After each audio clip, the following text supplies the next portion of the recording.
Hey, welcome back to my channel. So I'm here it's kind of a review, but it's more of a discussion. I've been binge watching a series called Very Scary People. You can see it on Max.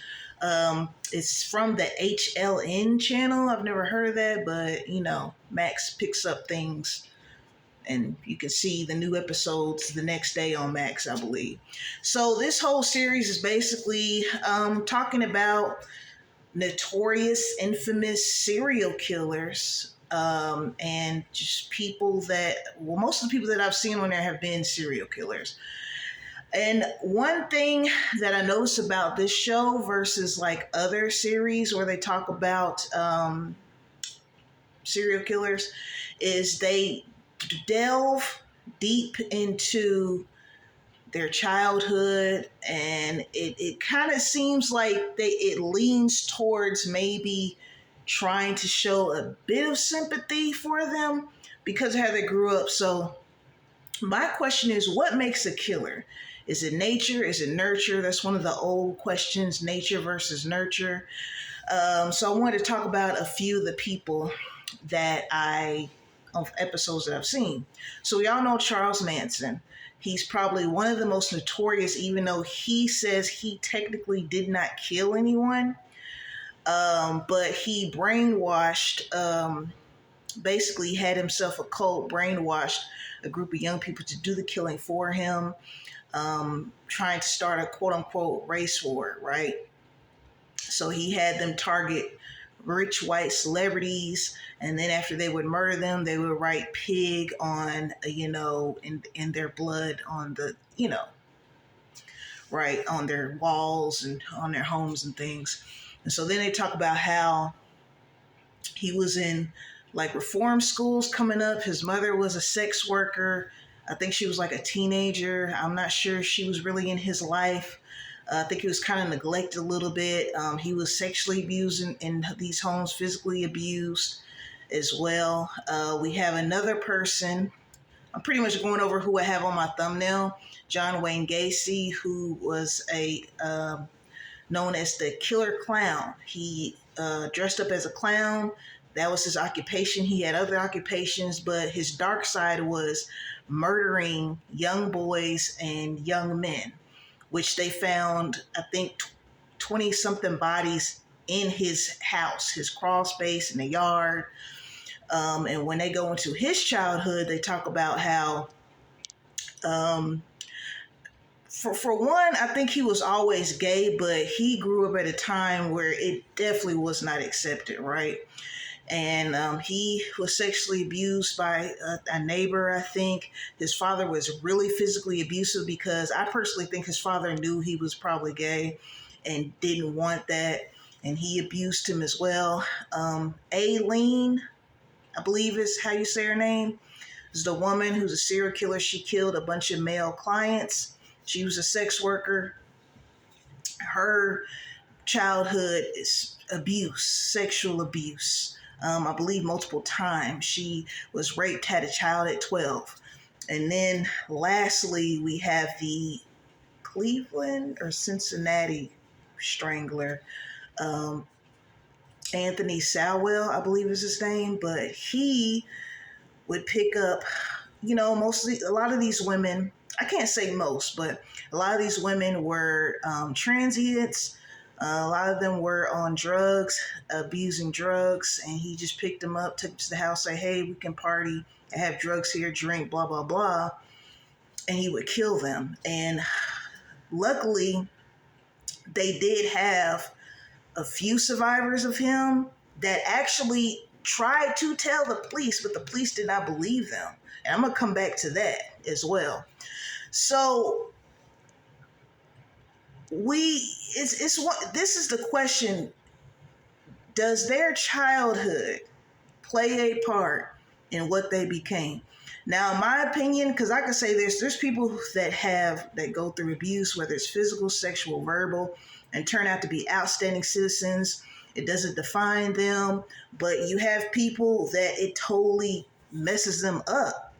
Now, I'm not a psychologist, but I don't think you need a psych degree to know that When a child's brain is still developing and they go through a traumatic experience, that's got to cross some wires. That's got to mess something up. And it just so happens that some people turn into the villain later on in life, and then some people rise and overcome it.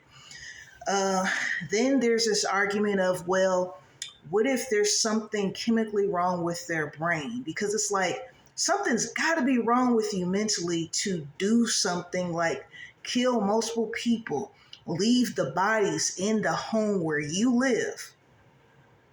And I've never smelled a decaying body before, but I've heard numerous occasions that it's a smell you will never, ever forget. All right. So to live in a home where you have decaying bodies, something's crazy up there. But I feel like multiple things can be true at once. I do feel like things that happen in childhood do play a part. Does it excuse it? No. I feel like it explains it. Should they still go to prison and do their whatever sentence they're given? Yes. But it brings up the conversation of how you treat these children. That does make an impact. Not all of them are going to grow up to be murderers and everything, but when you look at these serial killers, go back into their history, there's almost always some kind of crazy, extreme abuse. I do feel like it plays a part. Like I said, I'm not saying they should get off. Well, they were abused, so they can do whatever they want. I'm not saying that. But it's very complex, right? Because it's like, I feel like in John Wayne Gacy's case, when they were talking about it on the Very Scary People series, the episodes featuring him, they were saying that he didn't want it to get out that he was gay, right? So he would murder these boys. Some of them were as young as 13 and in early 20s. I guess that was his thing, right? Now, in his case, he was a pedophile. Let's not put pedophile and homosexual as the same thing. He himself was a pedophile. Okay, because he targeted young boys as well as grown men. And it makes me think about Jeffrey Dahmer's crazy behind, where he had that abandonment thing going on. He had that issue going on. And I also think his thing was being gay, but not wanting it to be open. It's just it's mind-boggling, right? Aileen's situation. She was one of the rare women serial killers out there. She's probably one of the most well-known women serial killers. Being abused by men multiple times, I found out during watching her episode that she was in a lesbian relationship. And it's like, I wonder if being abused by men early in childhood, derailed her sexuality and she's gravitate more towards women. Like, these are things that I'm using a new phone here. Not a new phone, but I'm using a different phone. So if you're wondering why it looks a little different from my other videos, that's what's going on right now. So my question to you is, what do you think? Also, I want to get on the police departments of some of these cities, because in the case of the Cincinnati or Cleveland strangler, they had 2 women come forward and tell him what they did. They didn't believe him or didn't act on it. And during the series, they were pretty much saying that the police department at that time was really crappy. In the case of John Wayne Gacy, the guy that he actually let go, he came to the police station, face burnt all up because a man was, making him pass out with chlorophyll, I think it's called.